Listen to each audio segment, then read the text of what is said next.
আমরা এখন একটা বিশেষ সময় পার করছি। 24-এর গণ-অভ্যুত্থান আমাদের সামনে অনেক সম্ভাবনার দরজা খুলে দিয়েছে, যার নেতৃত্বে ছিল তরুণরা। এই তরুণরাই নতুন বাংলাদেশের নেতৃত্ব দেবে। শুধু বাংলাদেশ নয়, তারা গোটা বিশ্বের নেতৃত্ব দেবে। তাতে ঘাটতি নাই। আমরা শুধু টেনে রাখছি, তাদেরকে টেনে ধরছি। তাদেরকে ছেড়ে দিলে সে ঘুড়ির মতো উড়ে বেড়াবে। বর্তমান তরুণ প্রজন্ম আগেকার প্রজন্ম থেকে সম্পূর্ণ আলাদা। আমরা দেখতে একরকম, কথা বলি একরকম, মানুষ আমরা ভিন্ন। সে আমাকে অনেক পেছনে ফেলে চলে গেছে। যেহেতু আমি এত কম স্পিডে হাঁটি, সে আমার সঙ্গে পাল্লা দিতে পারে না। সে বিরক্ত হয়ে আমার ছেড়ে চলে যাচ্ছে।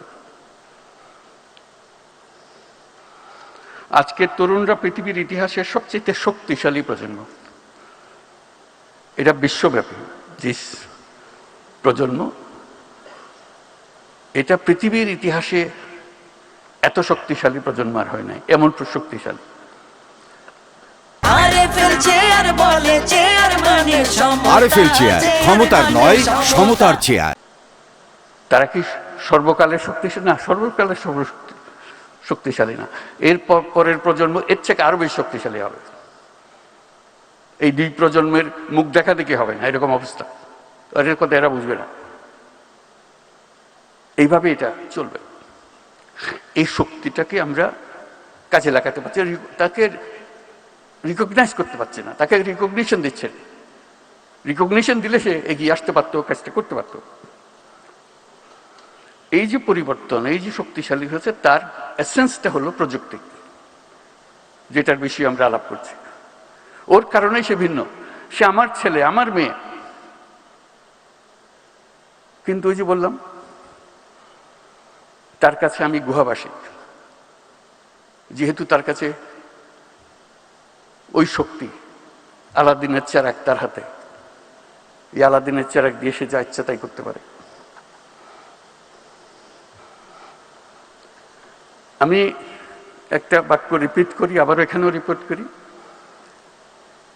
Younger you are, more powerful you আর।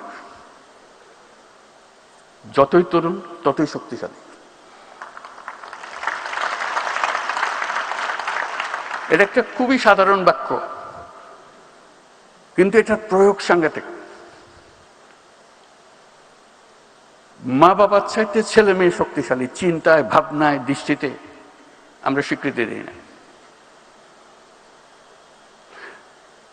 নাতি নাতনির চাইতে দাদা দাদির চাইতে নাতি নাতনি মনে হয় অন্য গ্রহের মানুষ। একই পরিবারে আছে, দাদা দাদিও আছে, বাবা মা আছে, ছেলে মেয়েও আছে,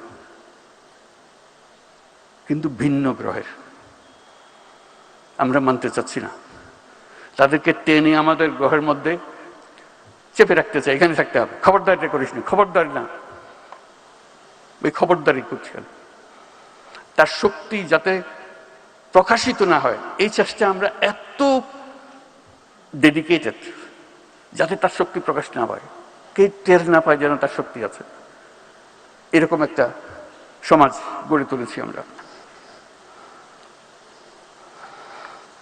গত অভ্যুত্থানের একটা কথা স্মরণ করছি, সবাই পরিচিত।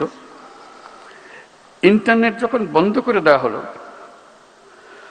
সমস্ত তরুণ সারা দেশে বিক্ষুব্ধ হয়ে গেছিল।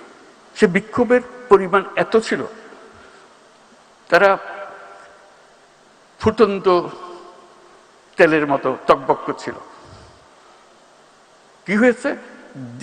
ইন্টারনেট বন্ধ করে দিয়েছে। এখন বুঝতে পারেন ইন্টারনেটটা তার প্রাণের কত প্রিয় জিনিস। এটা সহ্য করতে পারতেছে না। এমন টকবক করলো এই উত্তেজনায়, শেষ পর্যন্ত এটা মহাশক্তিশালী একটা সরকারকে পালাতে হলো। এই ইন্টারনেট বন্ধ তার একটা বড় ভূমিকা রেখেছিল। এটা কত তার প্রিয়, তার মা বাবার কাছে হয়তো অত প্রিয় না, তার দাদাদের কাছে বুঝতেই পারে না কেন এটা করছে, কি হলো এটাতে।